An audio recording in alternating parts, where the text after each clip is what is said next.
En montant dans l'avion, le millionnaire s'est figé en voyant que l'hôtesse portait le bracelet de sa fille disparue. Ce qu'il lui a demandé l'a fait pleurer. Le vol AF447 à destination de Lyon ronronnait paisiblement dans le ciel français de cette fin d'après-midi de septembre.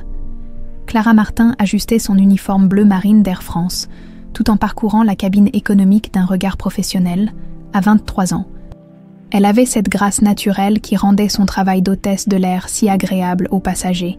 Ses cheveux châtains étaient tirés en un chignon impeccable, et son sourire chaleureux illuminait son visage aux traits délicats. Mais ce qui attirait toujours l'attention, c'était ce bracelet si particulier qui ornait son poignet gauche. Des pierres de jaspe aux reflets dorés s'entremêlaient avec de petites étoiles d'argent qui teintaient délicatement à chaque mouvement.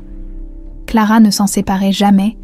C'était son seul lien avec un passé qu'elle ne parvenait pas à se rappeler. « Mademoiselle, excusez-moi. » La voix grave l'attira de ses pensées.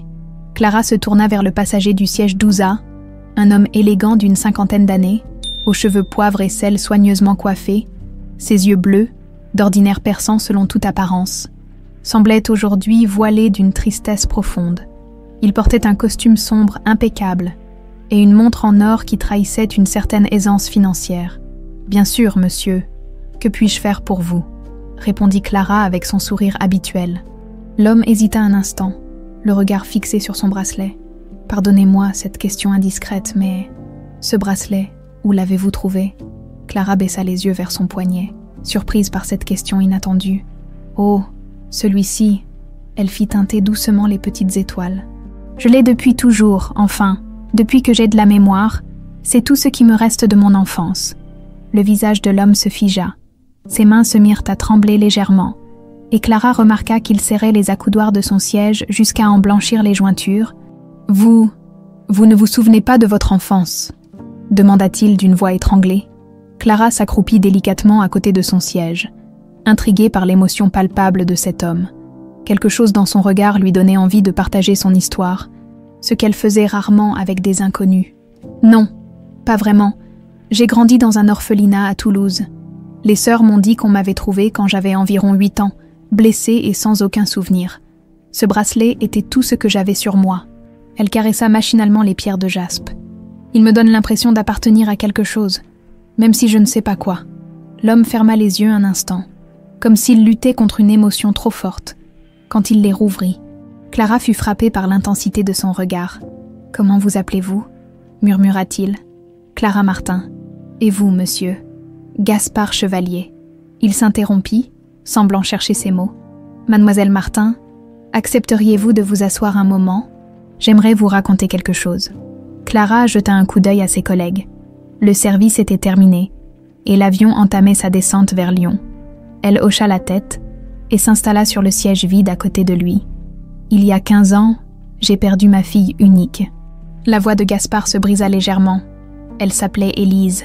Elle avait 8 ans, des cheveux châtains comme les vôtres, et des yeux noisettes qui pétillaient de malice. Clara sentit son cœur se serrer devant la douleur évidente de cet homme.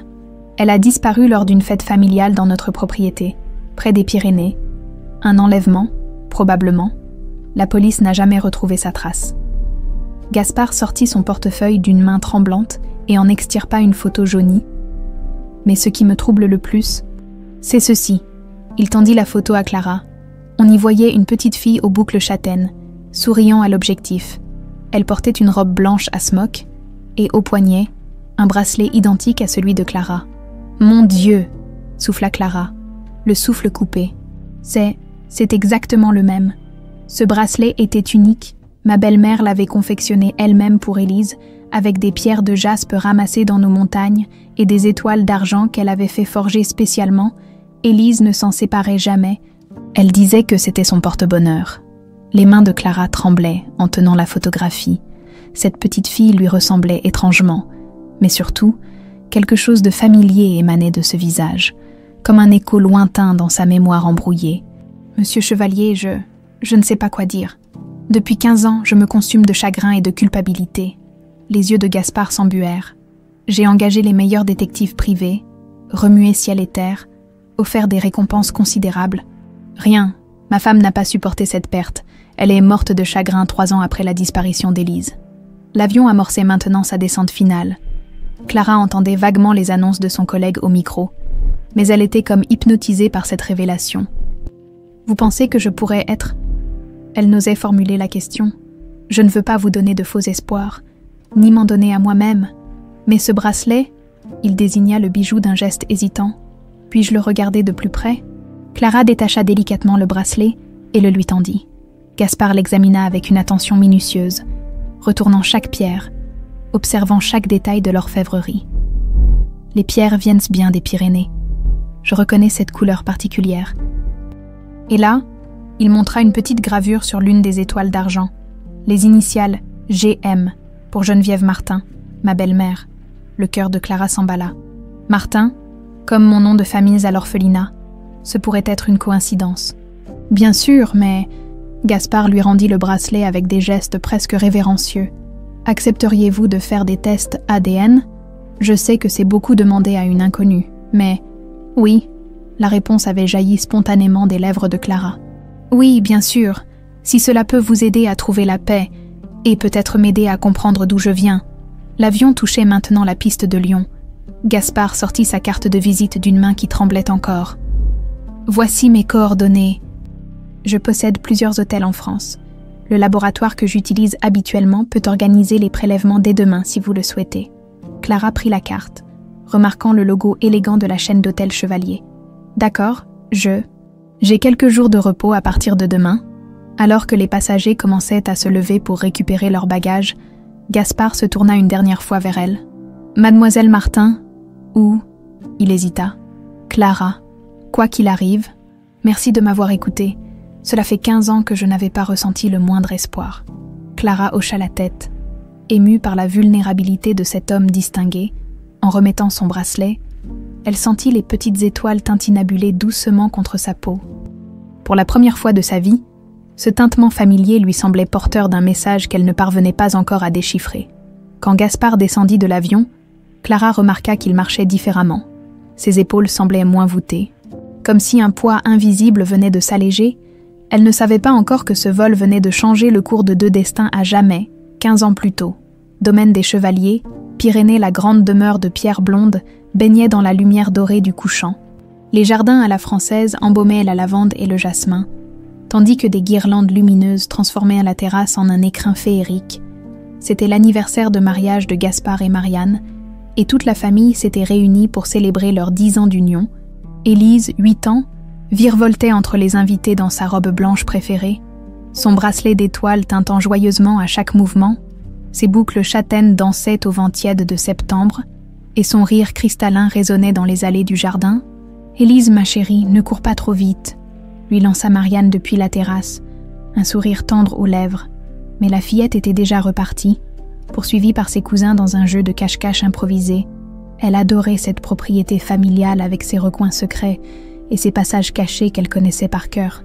Dans l'ombre de la pergola, Geneviève Chevalier observait la scène avec un mélange d'amertume et d'envie. À 40 ans, la belle-sœur de Gaspard était une femme élégante aux traits fins, mais ses yeux verts trahissaient une âpreté qui grandissait d'année en année. Son mari Henri, le frère cadet de Gaspard, lui tenait distraitement la main tout en discutant affaires avec d'autres invités. « Regarde-les », murmura Geneviève en désignant Gaspard et sa famille. « Ils ont tout, Henri, la fortune, le bonheur, cette adorable petite fille. » Henri fronça les sourcils. « Geneviève, nous en avons déjà parlé. Nos affaires vont mal. C'est vrai, mais… mal ?» Elle eut un rire amer. « Nous sommes au bord de la faillite. Dans 6 mois, nous n'aurons plus rien. Pendant ce temps, ton frère refuse toujours de nous aider, sous prétexte que nous devons assumer nos erreurs de gestion. » La musique et les rires couvraient leur conversation, mais Geneviève baissa néanmoins la voix. « J'ai trouvé une solution. » « Quelle solution ? » « Il ne faut pas que tu le saches. Fais-moi confiance. Dans quelques jours, notre situation aura changé du tout au tout. » Henri la regarda avec inquiétude, mais avant qu'il puisse insister, Gaspard s'approcha d'eux, rayonnant de bonheur. « Vous ne dansez pas. Marianne a insisté pour qu'on passe ce vieux slow de Charles Aznavour. » Geneviève plaqua un sourire parfait sur ses lèvres. « Nous admirions juste ce magnifique spectacle. Ta fille est adorable, Gaspard. N'est-ce pas ?» Le regard de Gaspard s'illumina en suivant Élise du regard. « Elle grandit si vite, parfois. J'ai peur que le temps passe trop rapidement. » Comme il avait raison de s'inquiéter, songea amèrement Geneviève. La soirée se poursuivit dans la joie et l'insouciance. Vers 22h, alors que les invités commençaient à partir, le téléphone portable de Gaspard vibra avec insistance. « Je dois répondre. C'est le directeur de l'hôtel de Cannes. Probable urgence. » Il déposa un baiser sur la joue de Marianne. « Tu peux t'occuper de coucher Élise. »« Bien sûr, chérie, prends ton temps. » Gaspard s'éloigna vers son bureau. Le téléphone collé à l'oreille. C'était exactement ce qu'attendait Geneviève. Elle avait orchestré cet appel fictif grâce à un complice, sachant que Gaspard ne résisterait jamais à une urgence professionnelle. Dans le jardin maintenant silencieux, Élise ramassait les pétales de rose tombés, les glissant dans une petite pochette en soie. Elle fredonnait une chanson que lui avait apprise sa grand-mère, ses étoiles d'argent scintillant sous la lune. « Élise, ma puce !» L'appel de Geneviève la fit se retourner. « Ta maman me demande de te reconduire à ta chambre. Elle prépare ton bain. » La fillette hésita un instant. Quelque chose dans le ton de sa tante lui semblait étrange, mais elle était fatiguée, et l'idée d'un bain chaud avant de dormir la séduisait. « D'accord, tante Geneviève. » Au lieu de prendre le chemin habituel vers la maison, Geneviève l'entraîna vers l'allée de gravier, qui menait au portail principal. Une voiture sombre était garée là, moteur en marche. « Où va-t-on, tante Geneviève ?» demanda Élise, soudain inquiète. « C'est une surprise, ma chérie. Un petit voyage avec papa et maman. Ils nous attendent. » Mais quand la portière s'ouvrit, Élise ne reconnut pas les hommes à l'intérieur. L'un d'eux, au visage balafré, tendit la main vers elle. « Non !»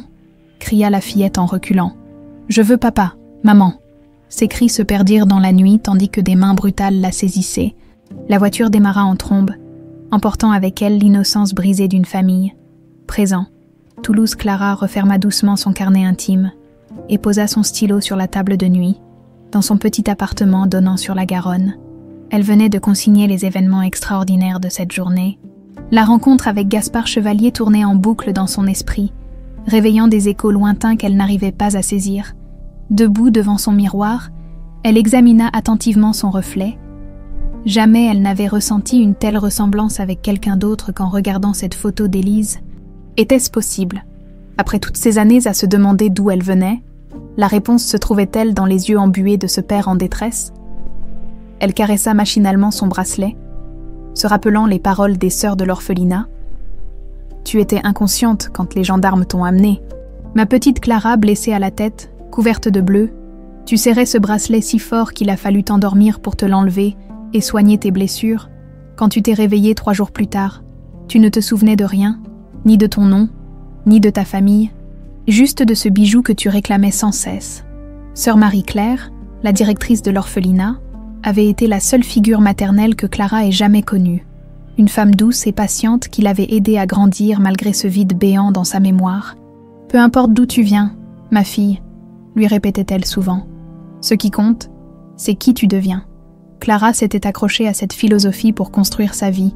Brillante élève, elle avait obtenu une bourse pour étudier les langues étrangères, puis avait décroché ce poste d'hôtesse de l'air qui lui permettait de voyager, espérant inconsciemment qu'un jour, quelque part, un paysage ou un visage réveillerait sa mémoire endormie. Son téléphone vibra, l'attirant de ses pensées. Un message de Gaspard. « J'ai contacté le laboratoire Biogène à Lyon. Ils peuvent nous recevoir demain à 14h si cela vous convient. J'ose à peine l'espérer. Mais... Merci Clara, j'essaie. » Elle tapa rapidement sa réponse. « J'y serai moi aussi. J'ose espérer. À demain. CM. » Domaine des Chevaliers, bureau de Geneviève à 300 km de là. Geneviève Chevalier raccrochait son téléphone avec une satisfaction mauvaise. Ses contacts dans l'industrie aéronautique venaient de lui confirmer l'identité de cette Clara Martin qui avait troublé Gaspard.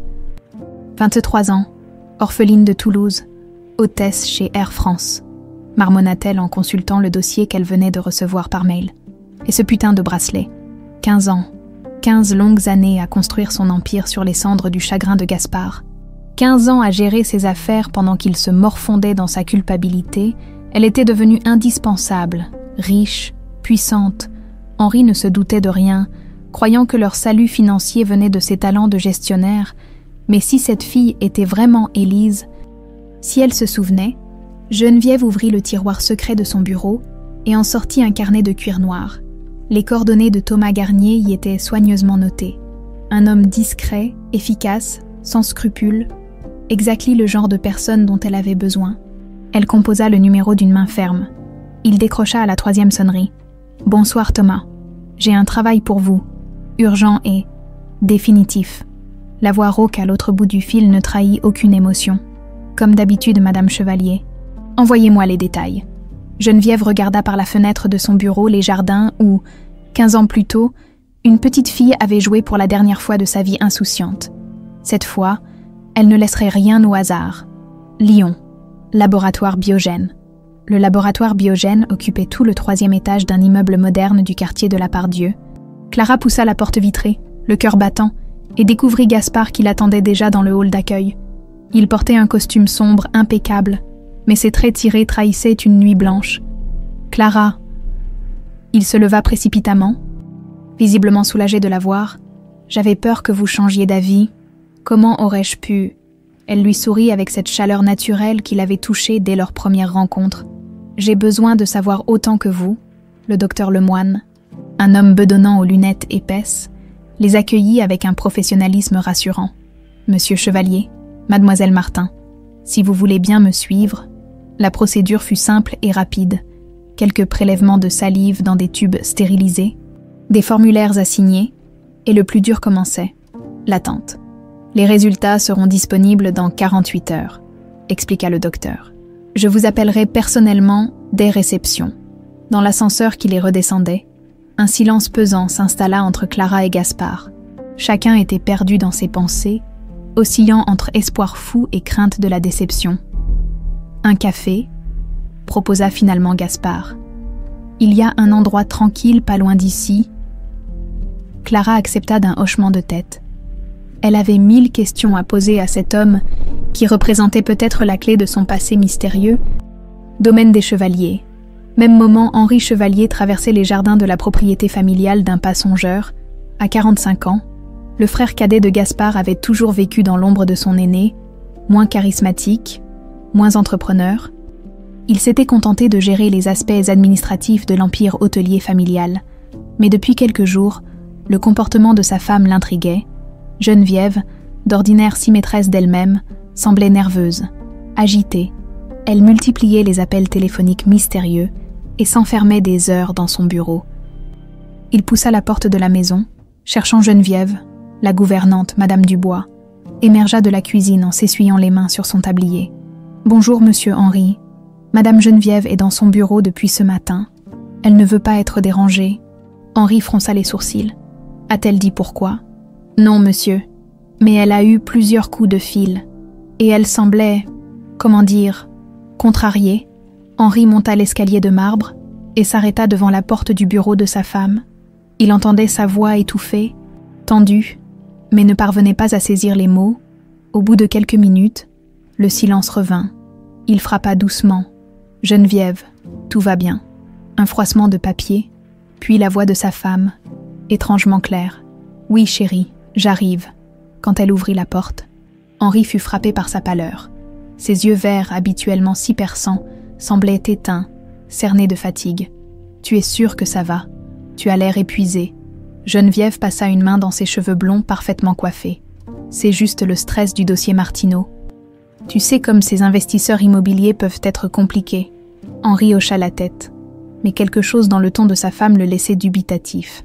En 15 ans de mariage, il avait appris à déceler ses mensonges, même les plus subtils. « Au fait, » dit-il en la suivant vers leur chambre, « j'ai croisé Gaspard ce matin, il semblait différent, moins sombre que d'habitude. Tu sais ce qui lui arrive. » Geneviève se figea imperceptiblement avant de se tourner vers sa coiffeuse. « Non, aucune idée. Peut-être qu'il a enfin décidé de refaire sa vie. Il serait temps, après tout. » Mais Henri remarqua que ses mains tremblaient légèrement en prenant sa brosse à cheveux. Toulouse. Appartement de Clara rentra chez elle en fin d'après-midi, la tête pleine des confidences de Gaspard. Ils avaient passé 2 heures dans un petit café lyonnais, et elle avait découvert un homme brisé mais touchant, qui lui avait raconté sa fille avec une tendresse déchirante. Élise adorait les étoiles, lui avait-il confié, les yeux humides.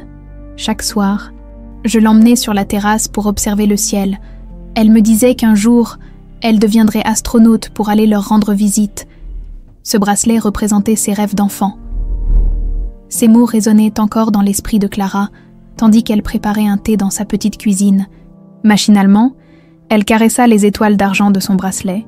Était-ce possible qu'elle ait été cette petite fille au grand rêve? La sonnerie de son téléphone la fit sursauter. Un numéro inconnu s'affichait sur l'écran. « Allô? Mademoiselle Martin. » La voix était grave, légèrement rauque. « Je vous appelle de la part de Monsieur Chevalier, Gaspard Chevalier. » Clara fronça les sourcils. « Je ne comprends pas. Je viens de le quitter il y a 2 heures. Il y a eu un contretemps concernant les analyses. Le laboratoire souhaiterait vous revoir demain matin pour un prélèvement complémentaire. Monsieur Chevalier ne pouvait pas vous appeler lui-même.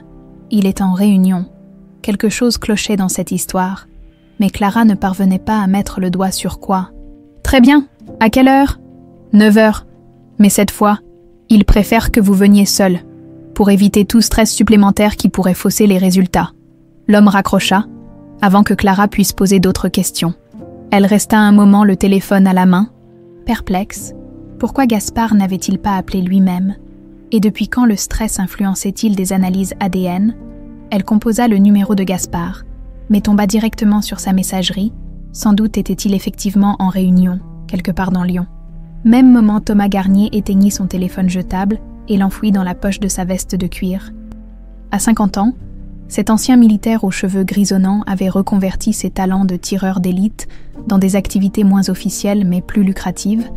Il étudia la photo de Clara Martin que Geneviève Chevalier lui avait envoyée, une jolie fille aux traits fins, au regard innocent, presque dommage. Mais les affaires étaient les affaires. Le plan de Geneviève était simple et efficace. Attirer Clara dans un lieu isolé, sous prétexte d'analyse complémentaire, puis simuler un accident. Une jeune femme qui glisse dans les escaliers du laboratoire un matin brumeux. Ça arrivait malheureusement. Thomas vérifia son matériel dans sa voiture de location. Tout était prêt. Demain matin, le problème Clara Martin cesserait d'exister. Domaine des Chevaliers. Bureau de Geneviève raccrocha son téléphone fixe avec satisfaction. Thomas était un professionnel, discret et efficace. Dans moins de 24 heures, cette menace serait écartée définitivement. Elle ouvrit le tiroir secret de son bureau et contempla les documents qu'elle y conservait précieusement depuis 15 ans, le rapport des gendarmes sur l'accident des ravisseurs d'Élise, les coordonnées de l'hôpital de Toulouse, le certificat de décès falsifié de la fillette qu'elle avait fait établir par un médecin corrompu, tout ce qu'il fallait pour que le monde croie qu'Élise Chevalier était morte dans ce terrible accident, et non pas transférée dans un orphelinat sous le nom de Clara Martin. 15 ans de mensonges soigneusement orchestrés, 15 ans à consoler Gaspard tout en gérant ses affaires, devenant peu à peu indispensable, 15 ans à construire sa propre fortune sur les ruines du bonheur familial. Et maintenant, cette fille surgissait du passé comme un fantôme vengeur. Geneviève alluma son ordinateur et vérifia ses comptes bancaires. Grâce à sa gestion avisée des finances de Gaspard, elle avait amassé une fortune considérable, des transferts discrets vers des paradis fiscaux, des investissements judicieux à son nom, des commissions sur des contrats gonflés. Elle ne laisserait personne détruire ce qu'elle avait si patiemment édifié. Son téléphone vibra, un message de Thomas. RDV confirmé, sera réglé demain avant midi. TG. Geneviève sourit pour la première fois depuis 3 jours. Demain soir, elle pourrait enfin dormir tranquille. Gaspard pleurerait peut-être cette nouvelle déception, mais il ne saurait jamais la vérité. Et Henri continuerait de voir en elle l'épouse parfaite qui avait sauvé leur couple de la ruine. Elle ferma son ordinateur et monta se coucher. Demain serait un nouveau jour, débarrassée des fantômes du passé. Dans sa chambre, allongée près d'Henri qui dormait déjà, Geneviève fixa le plafond dans l'obscurité.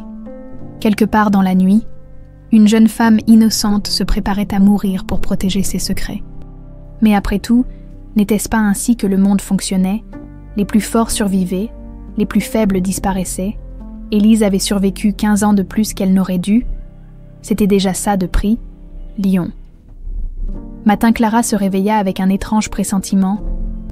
Le rêve qui l'avait hanté toute la nuit refusait de s'estomper. Une grande maison de pierre, des jardins parfumés à la lavande, et surtout cette sensation d'être poursuivie par des ombres menaçantes. Elle avait couru sans fin dans des couloirs qui semblaient familiers, le tintement de son bracelet résonnant comme un appel au secours. Assise au bord de son lit, elle contempla les étoiles d'argent qui captèrent la lumière matinale. Depuis sa rencontre avec Gaspard, ses rêves fragmentés se multipliaient, comme si sa mémoire tentait de percer le voile épais de l'oubli. Son téléphone affichait 8 heures. Le rendez-vous au laboratoire était dans 1 heure. Mais quelque chose la tracassait encore concernant cet appel mystérieux de la veille. Elle décida de rappeler Gaspard. « Clara !» Sa voix chaleureuse la rassura immédiatement. « Comment allez-vous ce matin ?»« Bien, merci. Écoutez, à propos de ce rendez-vous supplémentaire au laboratoire. »« Quel rendez-vous ?» L'incompréhension de Gaspard était palpable. « Les analyses sont en cours. Nous n'avons rien d'autre à faire qu'attendre. » Le sang de Clara se glaça. « Quelqu'un m'a appelé hier soir en se réclamant de vous. Il parlait d'un prélèvement complémentaire ce matin à 9 heures. » Un silence pesant s'installa, quand Gaspard reprit la parole. Sa voix était tendue. « Clara, n'y allez pas. Quelque chose ne va pas. Où êtes-vous actuellement ? » ?»« Chez moi, à Toulouse. »« Parfait. Restez-y. Je vais contacter le laboratoire pour vérifier s'ils ont vraiment passé cet appel. En attendant, ne sortez pas seule. » Clara sentit l'angoisse l'envahir. « Vous pensez que... Je ne sais pas quoi penser, mais je préfère ne prendre aucun risque. Si vous êtes vraiment ma fille, alors quelqu'un ne veut pas que nous le découvrions. » Après avoir raccroché, Clara resta prostrée dans son salon, observant la rue tranquille depuis sa fenêtre, qui pouvait bien vouloir l'empêcher de connaître la vérité sur ses origines. Domaine des Chevaliers. Bureau de Gaspard. Gaspard raccrocha avec Henri après lui avoir expliqué la situation. Son frère avait semblé troublé par cette histoire d'appel mystérieux, mais avait promis son aide pour protéger Clara. « Je vais demander à Michel de monter une surveillance discrète autour de son appartement », avait proposé Henri. Michel Rousseau était le chef de la sécurité de leurs hôtels, un ancien policier en qui ils avaient toute confiance. Gaspard contemplait maintenant la photo d'Élise posée sur son bureau. 15 ans qu'il la regardait chaque matin en arrivant au travail. 15 ans qu'il se reprochait de n'avoir pas su la protéger. Si Clara était vraiment sa fille, il ne commettrait pas 2 fois la même erreur. Son téléphone sonna, le docteur Lemoine du laboratoire. « Monsieur Chevalier, j'ai vérifié nos registres suite à votre appel. Nous n'avons contacté personne hier concernant Mademoiselle Martin. En revanche, j'ai une bonne nouvelle. Nous avons pu accélérer les analyses. Les résultats seront disponibles dès cet après-midi. » Le cœur de Gaspard s'emballa. Dans quelques heures, il saurait enfin si le miracle tant espéré s'était produit. Toulouse, café de la Garonne. Contrairement aux recommandations de Gaspard, Clara avait fini par sortir de chez elle. L'attente lui était insupportable, et elle avait besoin de marcher pour calmer son anxiété. Elle s'installa à la terrasse de son café habituel, commandant un crème qu'elle sirota distraitement en observant les passants. C'est là qu'elle remarqua l'homme en veste de cuir qui lisait un journal 3 tables plus loin.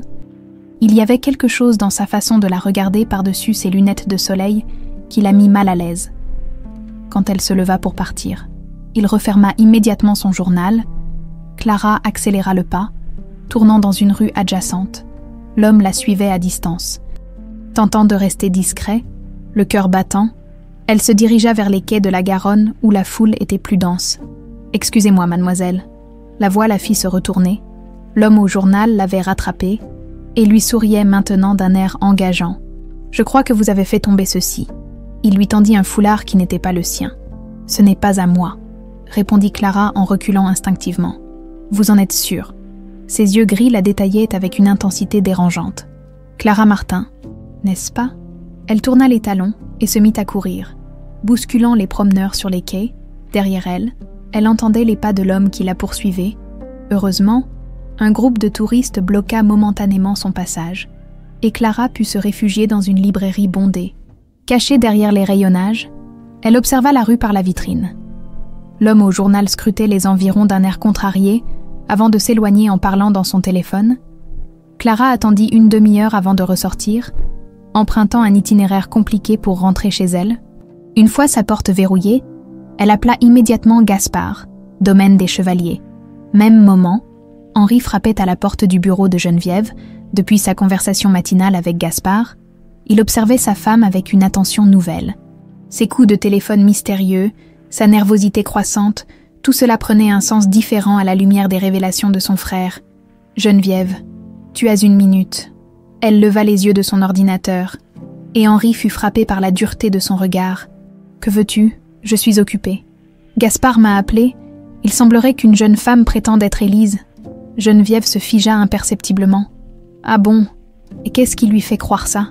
Elle porte le bracelet d'Élise, le même que celui que ta mère avait confectionné. Les bijoux se copient, Henri. Ce ne serait pas la première fois qu'une aventurière tente d'abuser de la douleur de ton frère. Mais Henri avait remarqué que ses mains tremblaient légèrement sur le clavier. Peut-être, mais il y a autre chose. Quelqu'un a tenté de l'attirer dans un guet-apens en se faisant passer pour le personnel du laboratoire. Cette fois, Geneviève ne put masquer sa réaction. Ses joues se vidèrent de leur couleur, et elle dut s'appuyer contre son dossier. « Tu ne te sens pas bien ?» s'inquiéta Henri. « Si, c'est juste. Cette histoire me rappelle de douloureux souvenirs. La disparition d'Élise, tu sais ?» Henri s'approcha d'elle, mais elle se détourna. Dans son mouvement, il aperçut l'écran de son ordinateur où s'affichait un virement bancaire conséquent vers un compte aux îles Caïmans. « Geneviève, que signifie ce virement ?» Elle referma précipitamment l'ordinateur. « Des investissements? Tu ne t'y connais pas en finance internationale, mon chéri. » Henri la dévisagea longuement, pour la première fois en 15 ans de mariage. Il ne reconnaissait pas la femme qu'il avait épousée. Ses yeux verts, d'ordinaire si chaleureux, lui semblaient froids comme la glace. « Je redescends voir Gaspard, » dit-il finalement. « Il a besoin de soutien dans cette épreuve. » Dès qu'il eut quitté la pièce, Geneviève se précipita sur son téléphone. Thomas décrocha à la première sonnerie. « La cible a échappé à la surveillance, » dit-il sans préambule.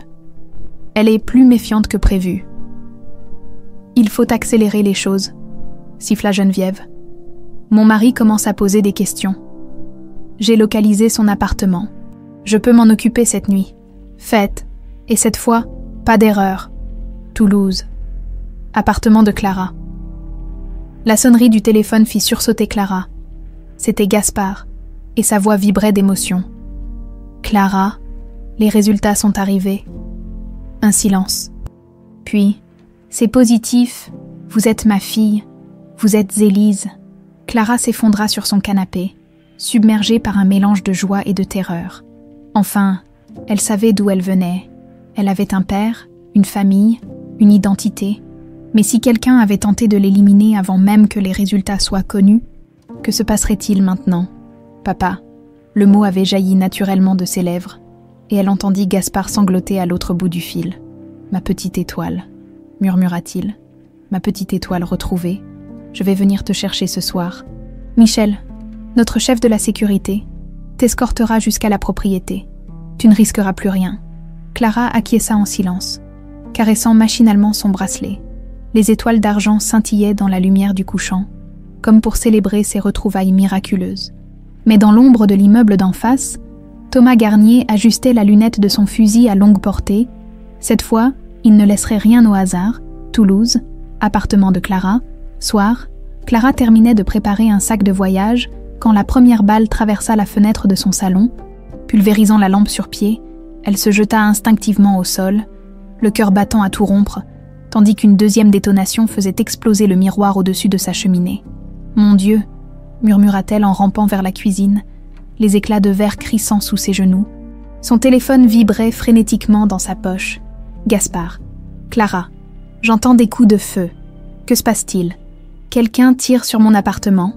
chuchota-t-elle, réfugiée derrière le plan de travail de la cuisine. « Je ne peux pas sortir. » Et Michel arrive avec une équipe. « Tenez bon. Ne bougez pas de là où vous êtes. » Les tirs avaient cessé, mais Clara n'osait pas relever la tête. Dans le silence oppressant, elle entendait les voisins crier et les sirènes au loin. Quelqu'un tambourinait à sa porte. « Police, ouvrez !» Clara rampa jusqu'à l'entrée et entr'ouvrit prudemment la porte. 2 policiers en uniforme la regardaient avec inquiétude. « Vous n'êtes pas blessée, mademoiselle ?»« Non, j'étais dans la cuisine quand ça a commencé. » L'un des policiers examina les dégâts dans le salon.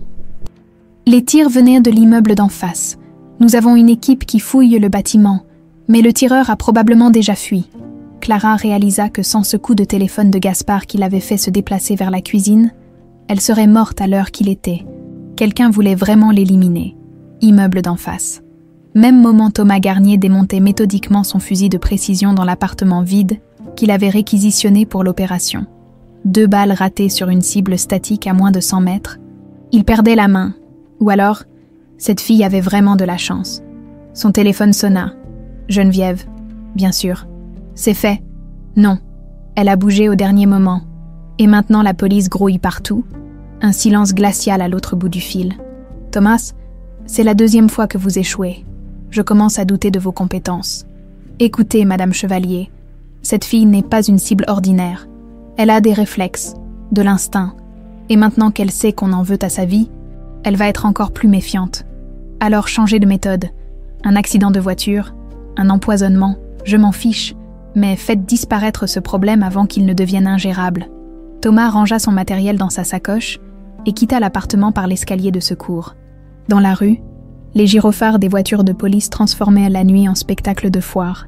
Il se fondit dans la foule de badauds en réfléchissant à sa prochaine approche. Domaine des Chevaliers. Bureau de Gaspard. Gaspard faisait les 100 pas devant la cheminée de son bureau.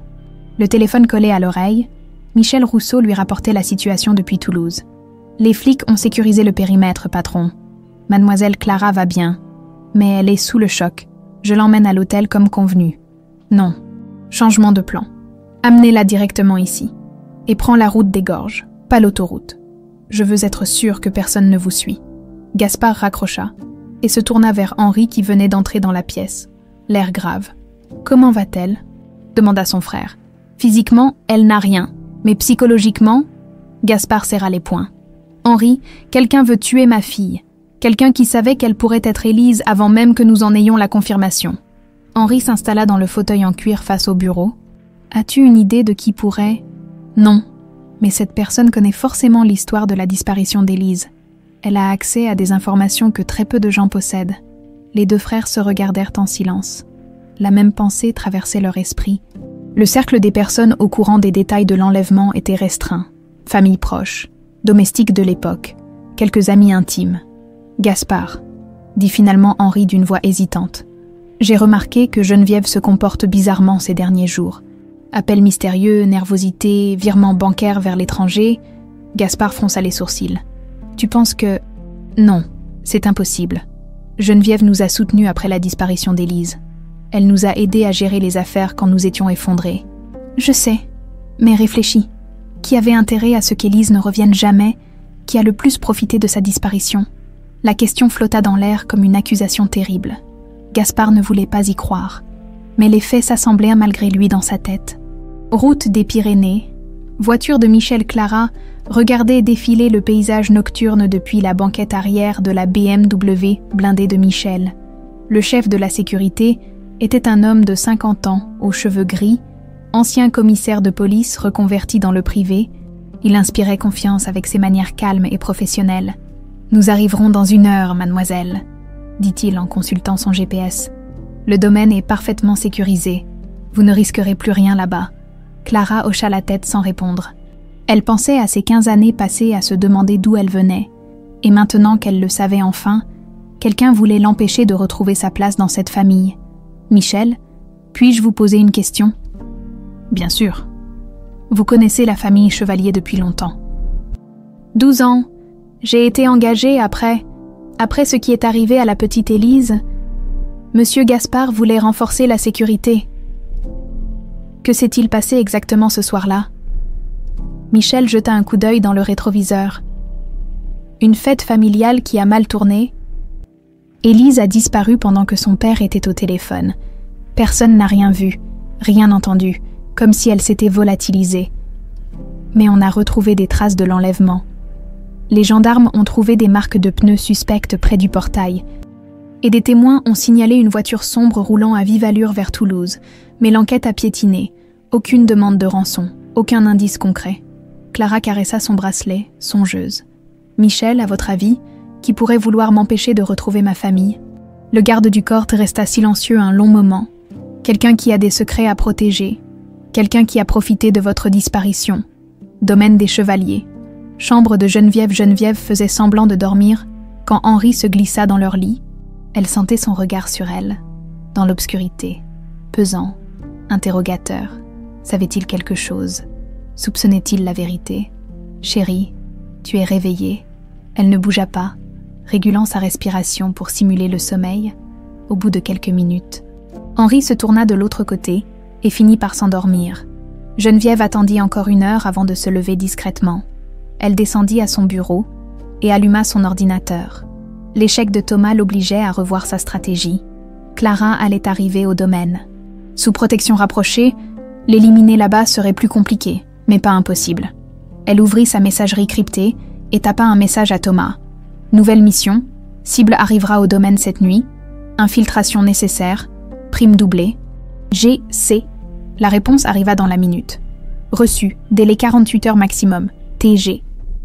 Geneviève éteignit l'ordinateur et remonta se coucher. Dans 2 jours au maximum, cette menace serait écartée définitivement. Et si Henri continuait à poser des questions gênantes, elle aviserait. Elle s'endormit en pensant aux millions d'euros qu'elle avait détournés au fil des années, assez pour vivre confortablement n'importe où dans le monde si les choses tournaient mal, mais elle préférait rester ici, dans cette famille qu'elle avait si méthodiquement détruite et reconstruite à son avantage. Route des Pyrénées. Minuit, la BMW de Michel franchissait les grilles du domaine des Chevaliers. Clara découvrait dans les phares la majestueuse propriété de pierre blonde qui avait hanté ses rêves ces derniers jours. En posant le pied sur le gravier de l'allée, elle fut saisie d'un vertige. Cette demeure lui était familière, comme si elle n'en était jamais partie. Gaspard l'attendait sur le perron, les yeux brillants d'émotion. Quand elle s'approcha de lui, il tendit les bras avec hésitation. « Ma petite étoile », murmura-t-il. « Bienvenue à la maison. » Clara se blottit contre lui, et pour la première fois depuis 15 ans, elle eut l'impression d'être vraiment chez elle. Mais dans l'ombre des arbres centenaires, une silhouette observait la scène à travers des jumelles nocturnes. La chasse ne faisait que commencer. Domaine des Chevaliers, chambre d'Élise. Matin, Clara se réveilla dans ce qui avait été sa chambre d'enfant. Gaspard l'avait conservée intacte pendant 15 ans, comme un sanctuaire figé dans le temps, les murs rose pâle, les étagères remplies de livres d'histoire, le petit bureau où traînaient encore des crayons de couleur. Tout était resté exactement comme elle l'avait laissé cette nuit fatidique. Elle s'approcha de la fenêtre qui donnait sur les jardins. Des fragments de souvenirs affluaient par vagues. Elle-même, petite fille, arrosant les rosiers avec grand-mère Geneviève, courant pieds nus dans l'herbe fraîche, cachant des trésors sous le grand chêne. Grand-mère Geneviève, murmura-t-elle, surprise par ce nom qui avait surgi spontanément. Un coup discret à la porte la fit se retourner. Gaspard entra, portant un plateau de petit déjeuner. « J'ai pensé que tu préférerais prendre ton temps ce matin, » dit-il avec tendresse. « Comment te sens-tu dans cette chambre ? » « C'est étrange, » avoua Clara en s'asseyant sur le lit. « J'ai l'impression de reconnaître certaines choses, mais tout reste flou, comme des images vues dans un rêve. » Gaspard posa le plateau sur la table de nuit et s'installa dans le petit fauteuil rose. « Le médecin m'a expliqué qu'après un traumatisme aussi violent, la mémoire peut revenir progressivement. Il ne faut pas forcer. Papa ?» Clara hésita sur ce mot encore nouveau. Qui était grand-mère Geneviève ? J'ai l'impression de me souvenir d'elle, mais c'était la mère de ta maman, Marianne, une femme merveilleuse qui t'adorait. C'est elle qui avait confectionné ton bracelet. Le visage de Gaspard s'assombrit. Elle est morte l'année qui a suivi ta disparition, le chagrin sans doute. Clara toucha machinalement les étoiles d'argent à son poignet. Et maintenant, il y a une autre Geneviève dans la famille. Oui, la femme de mon frère Henri. Elle porte le même prénom par coïncidence. Gaspard marqua une pause. D'ailleurs, elle souhaiterait te rencontrer ce matin. Henri aussi, évidemment. Ils sont très émus de ton retour. Quelque chose dans le ton de son père intrigua Clara. Mais elle n'insista pas. Elle avait hâte de rencontrer le reste de sa famille retrouvée. Bureau de Geneviève. Même moment, Geneviève raccrocha son téléphone avec une satisfaction mauvaise. Le laboratoire Biogène venait de lui confirmer que les résultats des analyses ADN avaient bien été communiqués à Gaspard. Clara Martin était officiellement reconnue comme Élise Chevalier. « Merde !» siffla-t-elle entre ses dents. Elle ouvrit le tiroir secret de son bureau et contempla le dossier qu'elle y conservait depuis 15 ans. Photo de l'accident des ravisseurs, rapport médical falsifié, certificat de décès bidon, tous les documents qui prouvaient sa culpabilité dans cette mascarade. Son ordinateur émit un bip, un message de Thomas. Reconnaissance effectuée, propriété bien gardée mais pas impénétrable. Plan d'action en cours, besoin accès codes alarmes, TG. Geneviève sourit. Les codes d'alarme, elle les connaissait par cœur, en tant qu'administratrice de facto du domaine. Elle avait accès à tous les systèmes de sécurité. Elle rédigea rapidement sa réponse, puis effaça toute trace de la conversation. Dans quelques heures, Elle allait rencontrer face à face la petite fille qu'elle avait fait enlever 15 ans plus tôt. Il fallait qu'elle soit parfaite dans son rôle de belle tante émue et accueillante. Salon principal, 11h. Clara descendit le grand escalier de marbre au bras de Gaspard. Chaque marche réveillait un écho dans sa mémoire. Elle avait dévalé ces mêmes marches des centaines de fois.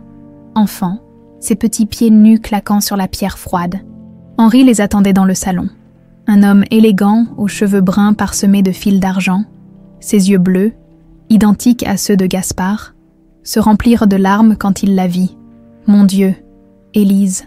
Il s'approcha d'elle avec émotion. « Tu es exactement comme ta mère au même âge. » Clara se laissa étreindre par cet oncle qu'elle ne se rappelait pas, mais dont la chaleur lui sembla sincère. « Appelez-moi Clara, s'il vous plaît, c'est le seul nom que je connaisse vraiment. »« Bien sûr, ma chérie, Clara. Alors, où est Geneviève ?» demanda Gaspard en consultant sa montre. « Elle arrive, » répondit Henri. « Elle était très émue à l'idée de te rencontrer, Clara. Elle nous a tellement soutenus après ta disparition. » La porte s'ouvrit à cet instant, et Geneviève fit son entrée. Clara fut immédiatement frappée par l'élégance de cette femme blonde aux yeux verts perçants, vêtue d'un tailleur crème impeccable, mais quelque chose dans son regard la mit mal à l'aise. « Clara !» Geneviève s'approcha les bras ouverts, un sourire parfait aux lèvres. « Quel bonheur de te revoir. Tu es devenue si belle. » Clara se laissa embrasser, troublée par cette familiarité. « Me revoir, nous nous connaissions. Bien sûr, tu étais une petite fille si adorable. Tu m'appelais tante Geneviève, et tu venais souvent jouer dans mon bureau pendant que les adultes parlaient affaires. C'était un mensonge éhonté. Élise n'avait jamais été proche de Geneviève, la trouvant même un peu froide, mais personne ne pouvait le savoir, et cela permettait d'expliquer d'éventuelles familiarités. Clara hocha la tête poliment, mais quelque chose dans l'attitude de cette femme la dérangeait.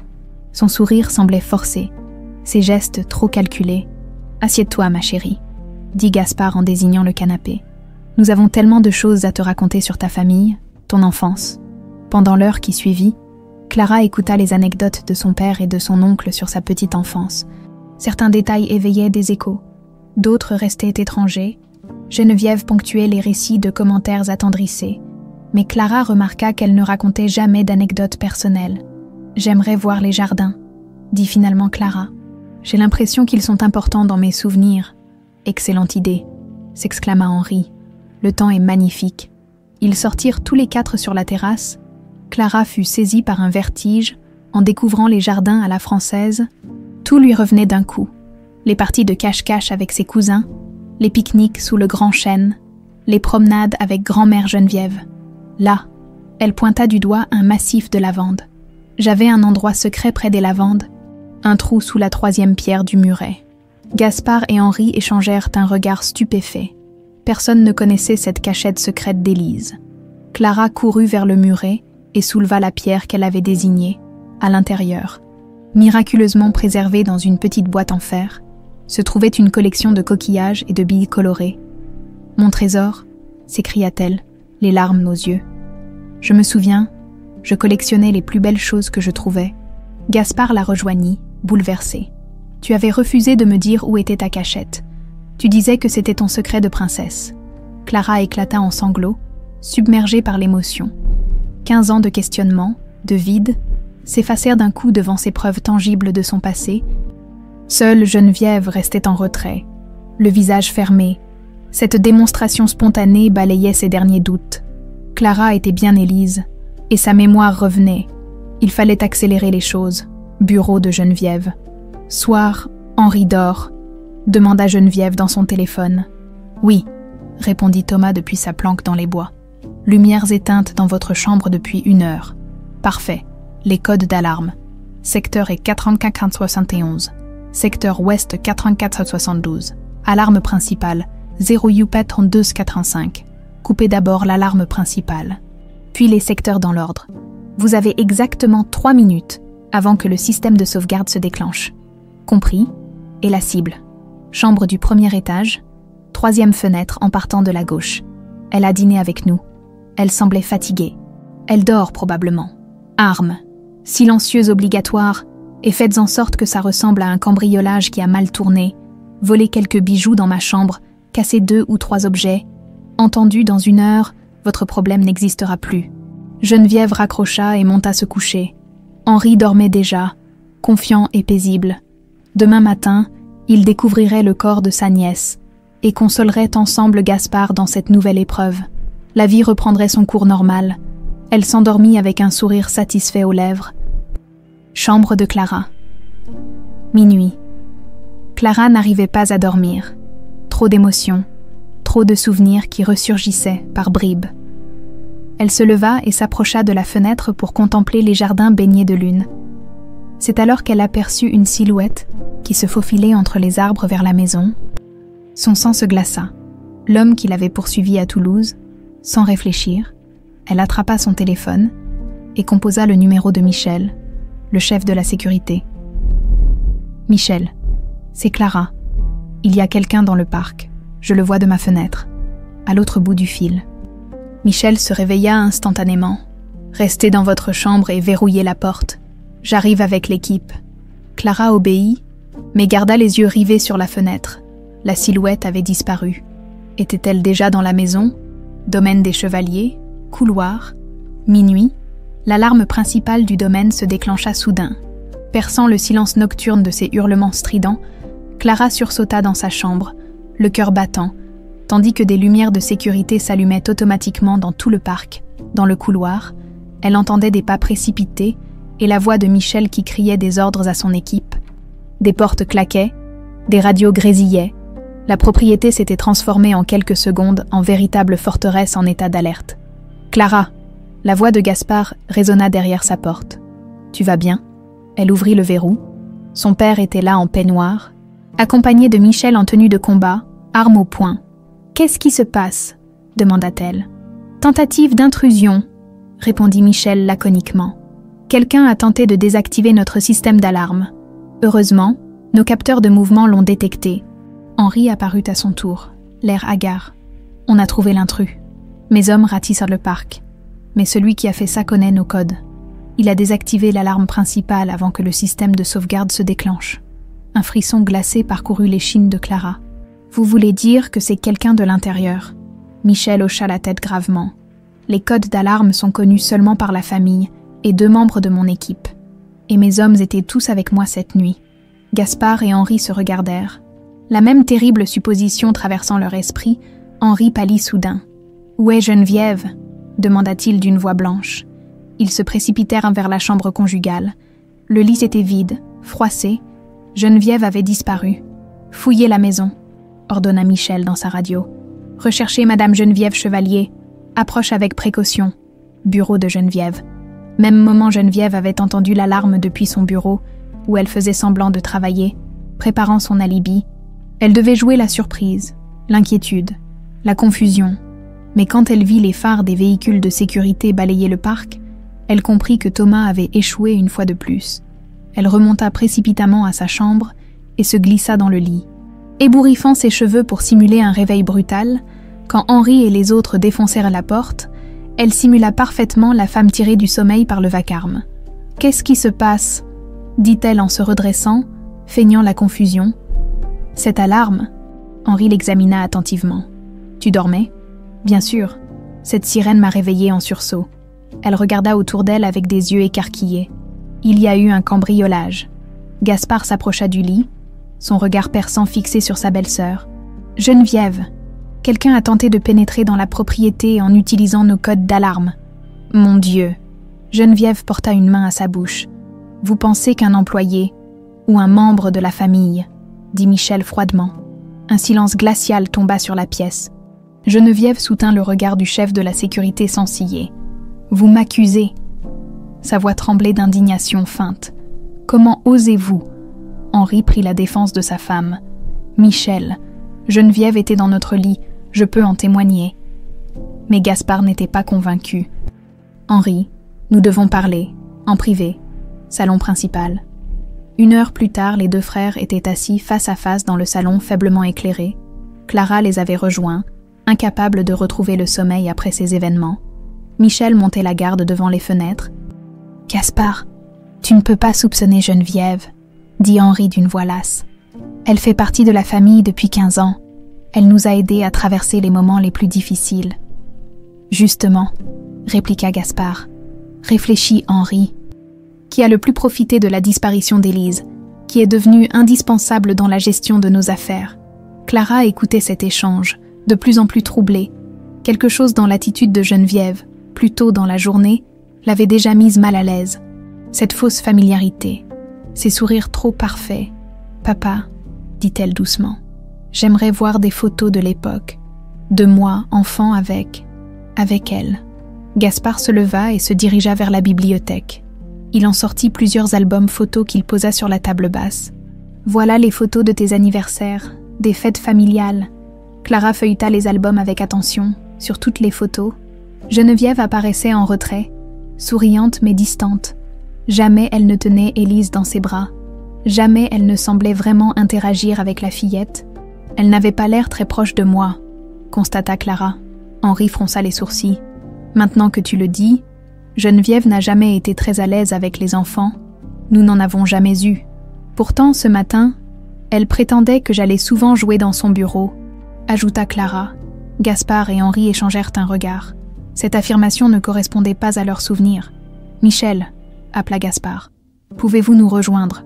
Le chef de la sécurité s'approcha, toujours vigilant. « Oui, monsieur. Je veux que vous fouilliez discrètement le bureau de Geneviève. Et vérifiez ses communications récentes, ses comptes bancaires, tout. » Henri protesta faiblement. « Gaspard. »« Non, Henri. Si je me trompe, nous lui présenterons nos excuses.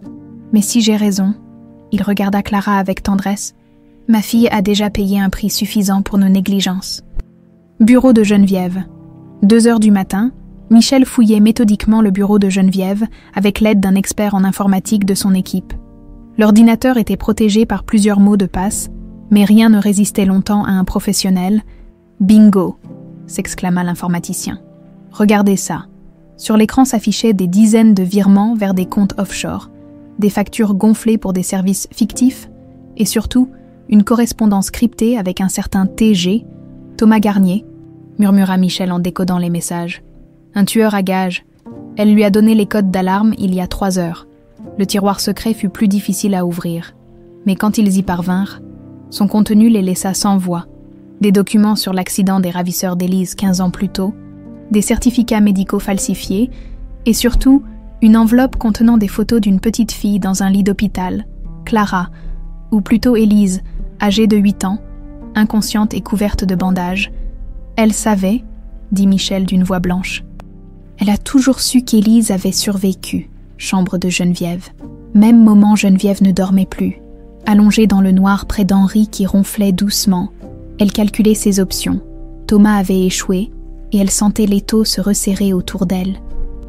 Les questions de Gaspard, les regards soupçonneux, il était temps de passer au plan B. Elle avait préparé cette éventualité depuis des années, une nouvelle identité, des comptes bancaires à l'étranger, une villa sur la côte brésilienne. Il lui suffisait de quitter discrètement le domaine avant l'aube et de gagner l'aéroport privé de Toulouse. Elle se leva délicatement et commença à rassembler ses affaires les plus précieuses, bijoux, liquidités, passeports. Tout était prêt depuis longtemps dans un sac de voyage caché dans son dressing. Un bruit la fit se figer, des pas dans le couloir, plusieurs personnes qui montaient l'escalier en tentant d'être discrètes. « Geneviève !» la voix d'Henri ensommeillée. « Chut, chérie, rendors-toi, je vais juste boire un verre d'eau. » Mais Henri s'était redressé et allumait la lampe de chevet. Il découvrit sa femme debout près du dressing. Un sac de voyage à la main. « Qu'est-ce que tu fais ?» Avant qu'elle puisse répondre, la porte s'ouvrit avec fracas. Gaspard, Michel et Clara entrèrent dans la chambre, accompagnés de 2 agents de sécurité. « Geneviève Chevalier », dit Michel d'une voix officielle. « Vous êtes en état d'arrestation pour enlèvement, séquestration et tentative de meurtre. » Henri regardait sa femme avec des yeux hagards. « Geneviève, qu'ont-ils trouvé ?» Gaspard s'avança et jeta sur le lit les documents trouvés dans le bureau. « La vérité, Henri, toute la vérité sur la disparition d'Élise. » Henri examina les papiers, son visage se décomposant au fur et à mesure. « Mon Dieu, Geneviève, c'est toi qui as fait enlever Élise. » Geneviève le regarda avec un mélange de défi et de mépris, puisque tout était découvert. Inutile de continuer la comédie. 15 ans, Henri, 15 ans que je vous maintiens à flot financièrement. 15 ans que je gère cet empire pendant que vous vous complaisez dans vos états d'âme, et vous voudriez que je laisse cette petite peste revenir tout détruire. Le gifle d'Henri claqua dans le silence de la chambre. Clara recula, horrifiée par la haine qu'elle lisait dans les yeux de cette femme. « Pourquoi » murmura Gaspard, la voix brisée. « Pourquoi as-tu fait ça à une enfant innocente ?» Geneviève eut un rire amer. « Et pour l'argent, évidemment. Nos affaires coulaient, nous étions ruinés. J'avais besoin d'accéder à tes comptes pour nous sauver. Un petit enlèvement avec demande de rançon, et hop, problème réglé. » « Mais elle a failli mourir, » s'écria Henri. Ce n'était pas prévu. « Ces imbéciles ont eu un accident. » Geneviève cracha ces mots avec une violence saisissante. Mais finalement, c'était encore mieux. Une enfant morte de toute façon. Et moi, libre de gérer la fortune familiale comme je l'entendais. Clara sentait les larmes couler sur ses joues. Cette femme parlait de sa mort comme d'un détail négligeable. « Emmenez-la » dit Gaspard d'une voix éteinte. « Et appelez la police. » Alors que Michel passait les menottes à Geneviève, elle se tourna une dernière fois vers Clara avec un sourire mauvais. « Tu crois avoir gagné, petite idiote? Tu ne seras jamais vraiment Élise. Tu resteras toujours cette orpheline perdue qui ne sait pas qui elle est. » Les paroles de Geneviève résonnèrent longtemps dans le silence qui suivit son départ. Domaine des Chevaliers, salon principal, 3 heures du matin, Henri était effondré dans le grand fauteuil de cuir. La tête entre les mains. Les révélations sur Geneviève l'avaient anéanti. 15 ans de mariage avec une femme qu'il croyait connaître. 15 ans à partager le lit d'une criminelle qui avait détruit sa famille. Comment ai-je pu être si aveugle ? Murmurait-il. Tous ces signes, ces voyages mystérieux, ces appels secrets, sa fortune qui grossissait inexplicablement. Gaspard posa une main compatissante sur l'épaule de son frère. Elle nous a tous trompés, Henri. Elle était très forte pour jouer la comédie. Clara, enveloppée dans un plaid, observait cet homme brisé avec pitié. En quelques heures, Henri avait perdu ses illusions sur sa femme et découvert qu'il avait été le complice involontaire d'un crime atroce. Michel entra dans le salon, le visage grave. « Monsieur Gaspard, nous avons un problème. Thomas Garnier a disparu dans la nature. Mes hommes ont fouillé tout le périmètre, rien. Et la police vient d'être contactée par l'avocat de Madame Geneviève. Elle nie tout en bloc. Comment peut-elle nier? Nous avons toutes les preuves. » Son avocat prétend que les documents ont été falsifiés pour l'incriminer.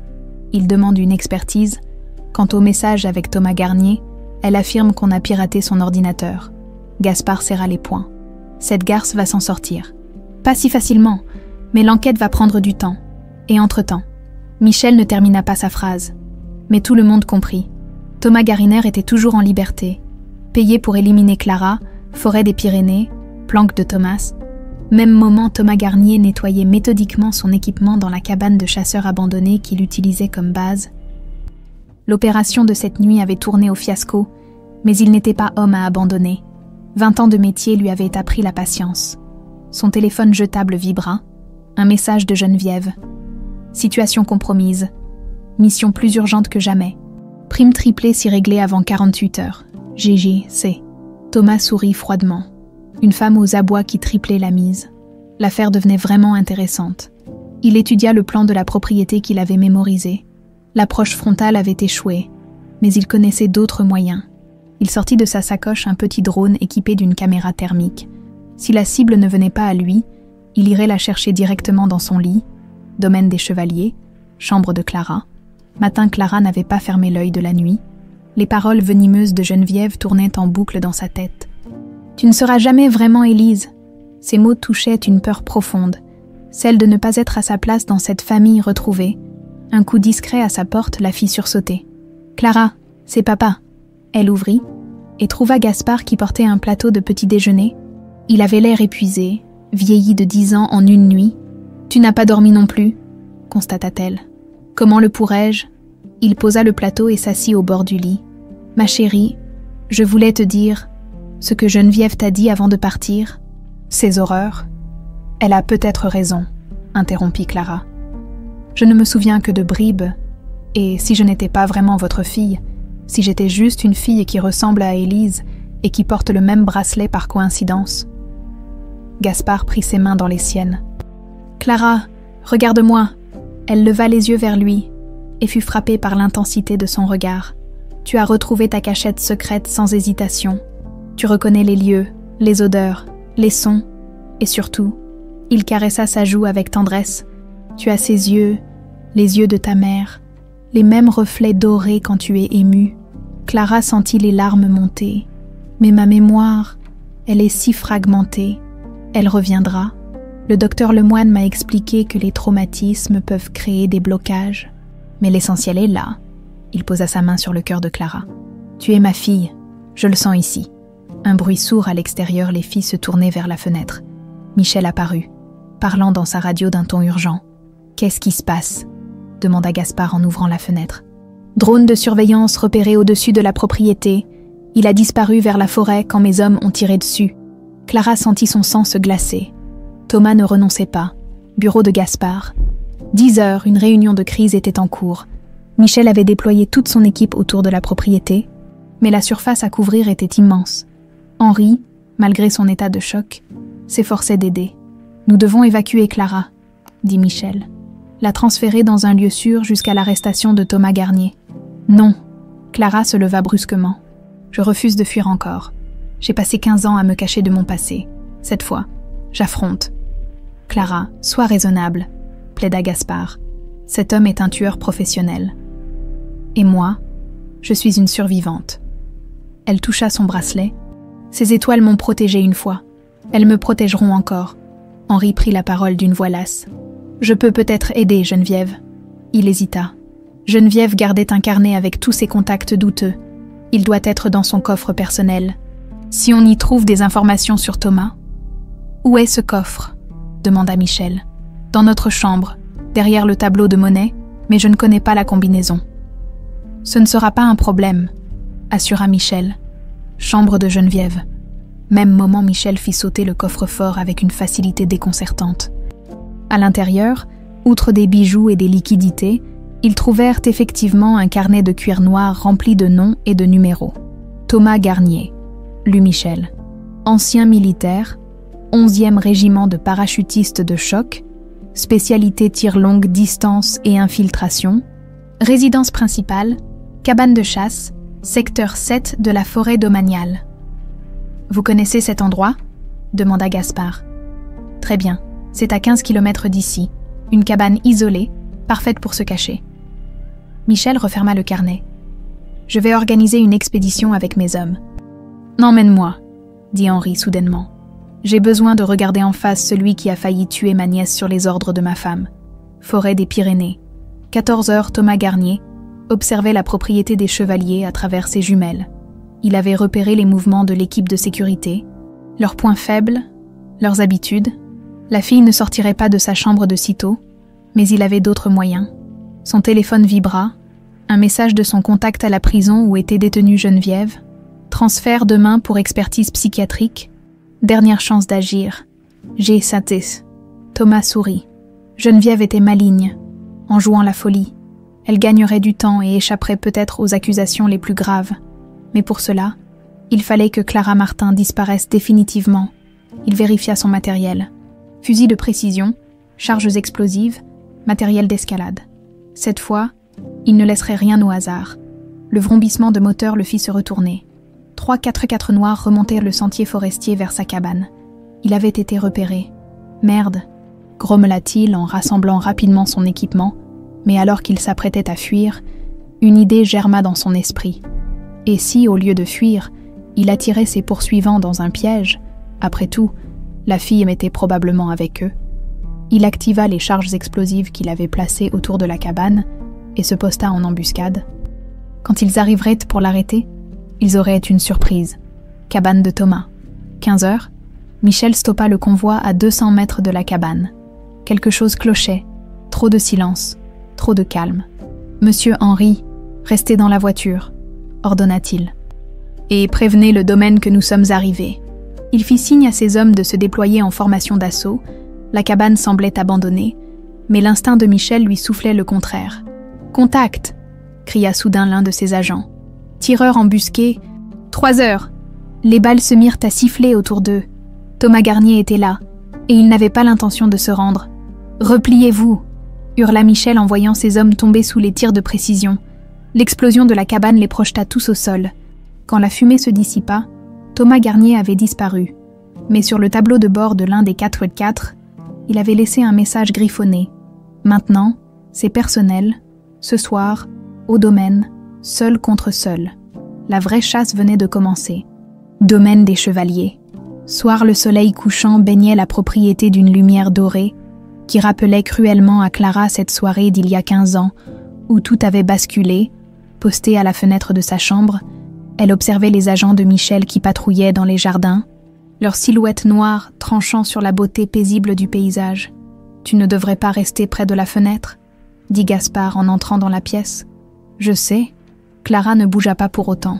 « Mais j'en ai assez de me cacher. 15 ans. Papa, 15 ans que je fuis sans le savoir. » Gaspard s'approcha et posa ses mains sur ses épaules. « Cette fois, tu n'es pas seul. Nous allons affronter ça ensemble. » Un coup frappé à la porte les interrompit. Michel entra, le visage sombre. Il portait un gilet pare-balles et tenait un fusil d'assaut. « Monsieur Gaspard, nous avons un problème. Garnier a neutralisé 2 de mes hommes au périmètre nord. Il est dans la propriété. » Clara sentit son cœur s'emballer. Mais étrangement, la peur laissait place à une détermination froide. « Où voulez-vous m'emmener ? Moi, la cave blindée, c'est l'endroit le plus sûr de la maison. » « Non. » Clara se tourna vers eux, et ils furent maintenant frappés par la résolution dans son regard. « Il me veut, moi. Il ne s'arrêtera jamais tant qu'il ne m'aura pas trouvé. Alors donnons-lui ce qu'il cherche. »« Clara, tu es folle, » protesta Gaspard. « Papa, écoutez-moi. » Elle prit ses mains dans les siennes. « Cet homme est un professionnel. Il connaît toutes les cachettes, tous les protocoles de sécurité, mais il y a une chose qu'il ne sait pas. »« Quoi donc ? » Je connais cette maison mieux que lui. Chaque passage secret, chaque recoin. Ma mémoire revient par fragments. Mais là-dessus, elle est claire. Michel secoua la tête. C'est du suicide, mademoiselle. Garnier est un tueur entraîné. Et moi, je suis Élise Chevalier. Clara caressa son bracelet. Celle qui a survécu à l'impossible une première fois. Jardin du domaine. Même moment, Thomas Garnier progressait dans l'ombre des massifs de roses. Invisible aux caméras de surveillance qu'il avait méthodiquement désactivées. 20 ans de métier lui avaient appris la patience. Mais cette mission l'agaçait. Cette fille avait une chance du diable. Il atteignit la terrasse où, 15 ans plus tôt, une petite fille avait joué pour la dernière fois dans l'insouciance. L'ironie de la situation ne lui échappait pas. Il allait terminer le travail commencé cette nuit-là. Son téléphone vibra discrètement. Un message de Geneviève depuis sa cellule. Avocat obtenu report expertise. AI 72 heures pour faire disparaître preuve. Termine travail. GC. Thomas effaça le message et vérifia son arme. Il avait largement le temps. Salon principal. 21h. Clara descendait lentement le grand escalier. Seuls, Gaspard et Michel avaient fini par accepter son plan, à contre-cœur. Elle portait la même robe blanche qu'Élise le soir de sa disparition. Retrouvée dans la penderie de sa chambre d'enfant, un symbole, un défi lancé au destin. Les lumières étaient indétamisées, créant des zones d'ombre propices aux embuscades. Clara savait que Thomas était quelque part dans la maison. Elle le sentait, comme une présence maléfique qui polluait l'air. « Thomas Garnier », appela-t-elle d'une voix claire. « Je sais que vous êtes là, vous me voulez, je suis là. » Un silence épais lui répondit. Puis, une voix rauque émergea de l'obscurité du couloir. Courageuse, la petite, ou inconsciente. Thomas apparut. Sortant de l'ombre comme un prédateur, il tenait un pistolet équipé d'un silencieux, le canon pointé vers elle. « Vous savez, » dit-il en s'approchant lentement, « j'ai rarement eu de scrupules dans mon métier, mais tuer une enfant il y a 15 ans, ça m'aurait posé problème, heureusement pour ma conscience. Elle avait survécu.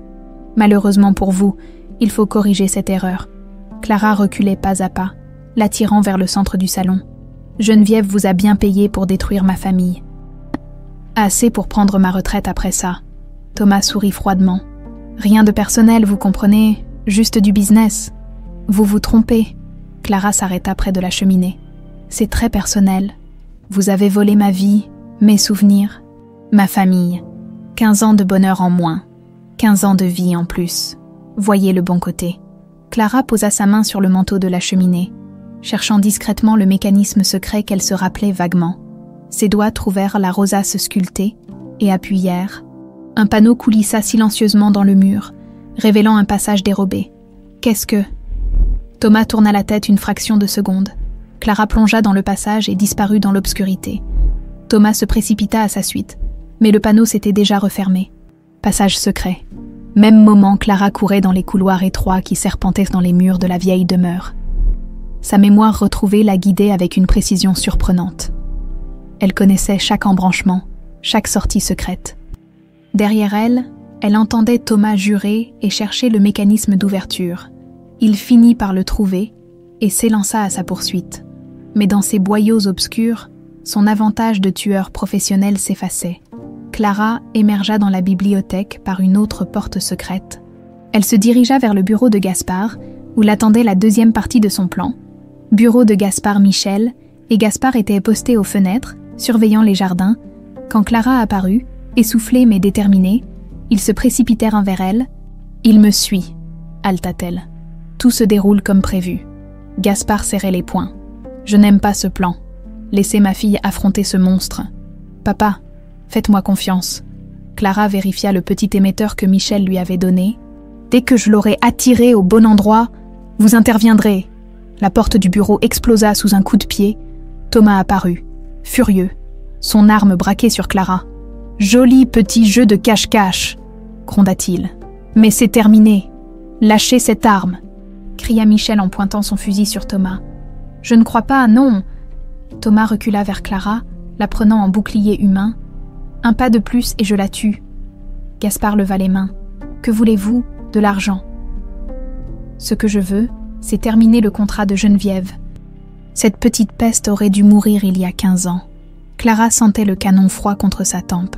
« Vous voulez savoir la vérité sur cette nuit-là » dit-elle calmement. « Quelle vérité ? Pourquoi les ravisseurs ont eu cet accident ?»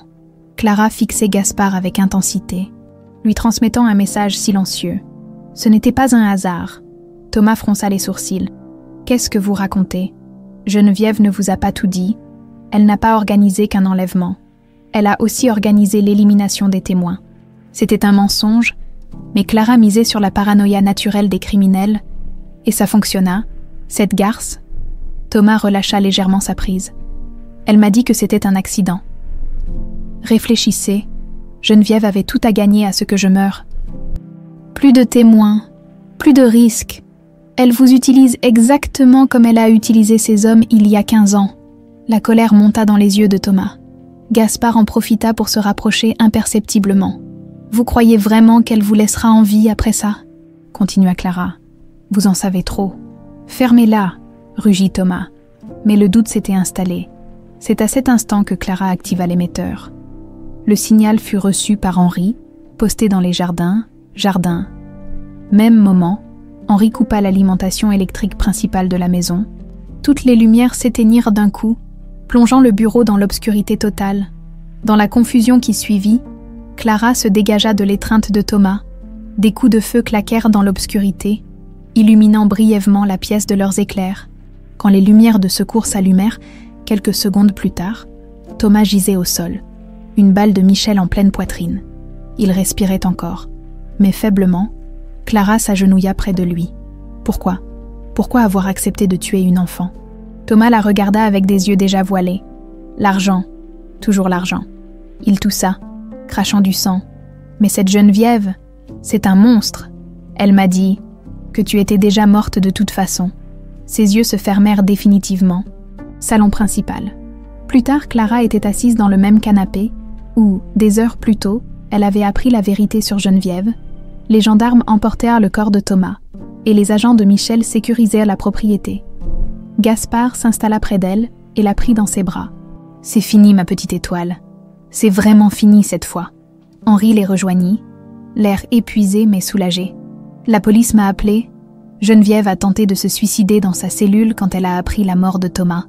Elle est hospitalisée sous surveillance. » Clara caressa son bracelet, sentant les étoiles d'argent tintinabuler doucement. « Non, oncle Henri, ce n'est pas fini.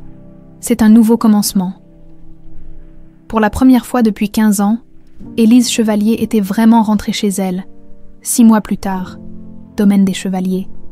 Printemps, le soleil printanier inondait les jardins remis en état, où les rosiers bourgeonnaient avec une vigueur nouvelle. Clara, elle avait finalement choisi de garder ce prénom tout en reprenant légalement le nom de Chevalier, arrosait les massifs de lavande avec le même soin minutieux qu'elle avait eu enfant. Ses cheveux châtains flottaient librement sur ses épaules, et son bracelet d'étoiles captait la lumière matinale. 6 mois de paix avaient effacé les dernières traces de terreur de son regard. Elle était redevenue cette jeune femme sereine qui avait touché le cœur de Gaspard dans l'avion. « Clara », la voix de son père résonna depuis la terrasse. « Le déjeuner est prêt. » Elle sourit et posa son arrosoir. Ses rituels familiaux, ses petits bonheurs quotidiens, elle les savourait avec une intensité particulière. Chaque jour était un cadeau. Chaque moment passé avec sa famille retrouvée avait un goût de miracle. Dans la salle à manger, Gaspard l'attendait avec Henri. Son oncle avait beaucoup changé ces derniers mois. Libéré du poids des mensonges de Geneviève, il semblait avoir rajeuni de 10 ans. Il avait aussi trouvé le courage de refaire sa vie, fréquentant discrètement Isabelle, la directrice de l'hôtel de Cannes. « Alors, ma chérie, » dit Gaspard en servant le vin, « tu as pris ta décision pour la proposition d'Air France. » Clara avait reçu une offre de promotion comme chef de cabine sur les vols long courriers. Un poste prestigieux qui l'aurait emmenée aux 4 coins du monde. « J'ai décliné », annonça-t-elle calmement. Henri faillit s'étrangler avec son verre. « Décliné, mais c'est une opportunité formidable. Sans doute, mais j'ai autre chose en tête. » Clara regarda son père avec malice. « Papa, que dirais-tu d'associer ta fille à la gestion des hôtels Chevalier ?» Gaspard posa sa fourchette, stupéfait. « Tu veux travailler avec moi ? J'y ai beaucoup réfléchi. 15 ans. C'est long pour apprendre le métier de famille. Il est temps que je rattrape le temps perdu. » L'émotion submergea Gaspard. Depuis des mois, il espérait secrètement que Clara s'intéresserait à l'empire familial, mais il n'avait jamais osé le suggérer, craignant de la brusquer. « Tu es sûr, ce sera beaucoup de travail. Beaucoup de responsabilités. J'ai survécu à Geneviève et à Thomas Garnier. Je pense pouvoir affronter quelques réunions d'affaires. » Plaisanta Clara. Henri leva son verre. Au nouveau début et à la renaissance de la dynastie Chevalier. Après-midi, bureau de Gaspard père et fille étaient penchés sur les dossiers de la chaîne hôtelière. Clara découvrait avec fascination l'ampleur de l'empire familial. 15 hôtels de luxe en France. Des projets d'expansion en Espagne et en Italie. Geneviève avait effectivement bien géré les affaires, admit Gaspard à contre-cœur. Malgré ses détournements, elle avait un vrai sens des affaires. Où en est son procès ? Il commence la semaine prochaine. Son avocat plaide la folie, mais avec tous les éléments que nous avons réunis, Gaspard soupira. Elle risque la perpétuité. Clara hocha la tête pensivement. Je n'arrive pas à la haïr complètement, c'est étrange. Pourquoi ? Sans elle, sans cet enlèvement raté, j'aurais peut-être vécu une vie normale mais banale. J'ai appris l'indépendance, la résilience, l'empathie envers ceux qui souffrent. En voulant me détruire, elle m'a peut-être rendue plus forte. Gaspard contempla sa fille avec admiration. Tu es extraordinaire, tu sais. Ta capacité de pardon, ta sagesse. Ta mère aurait été si fière. Clara toucha la photo de Marianne posée sur le bureau. Parlez-moi encore d'elle. Marianne était lumineuse, comme toi. Elle voyait le beau en tout, même dans les moments difficiles, quand elle est tombée malade après ta disparition. Elle me répétait « Gaspard, notre fille vit quelque part. Je le sens, un jour, elle reviendra vers nous. » Les larmes montèrent aux yeux de Clara. Elle avait raison. Elle avait toujours raison. Gaspard sourit à travers ses propres larmes. Et elle aurait adoré voir la femme que tu es devenue. Soir, jardin du domaine Clara se promenait seule dans les allées où, enfant, elle avait couru et joué. Les souvenirs continuèrent de ressurgir par fragments. Mais elle ne les forçait plus.